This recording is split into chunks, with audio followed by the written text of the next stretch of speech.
आज श्रीजीव सुनावेश एकादशी महण महण सुनारे सजई हुई बड़ तौड़ बेश दर्शन देवे ठाकुर। पवित्र हरिशयन एकादशी अवसर में रथ उपरे महाप्रभु सुनावेश बा बड़ तड़ाऊ बेश अनुष्ठित हो।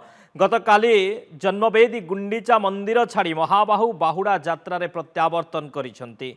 माउसी मां को पोड़पिठा खाइबा परे श्रीनगर सम्मुख में लक्ष्मी नारायण भेट नीति होइतिला। परे सिंहद्वार सम्मुख में रात्र 11टारे कालिया ठाकुर रथ पहुंची। भक्त माने रथ उपरे श्रीजीव दर्शन करते। आज सकाळु मंगल आलती मैलम तड़प लगी आदि दैनंदिन नीति रथ उपरे कराजिबो। संध्या आलती नीति पर श्रीजीव दुर्लभ सुनावेश अनुष्ठित हेबो। लक्ष लक्ष भक्त एही बेश दर्शन करने को पूरी छुटी।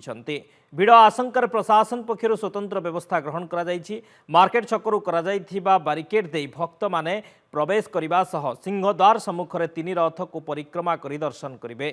श्रीमंदिर प्रशासन पक्षर करा जायथिबा नीति निर्घंट अनुसार आज संध्या प्राय 5टार सुनावेश करा जिवो। राति 11टा पर्यंत एही बेश दर्शनर सौभाग्य प्राप्ति हेबो।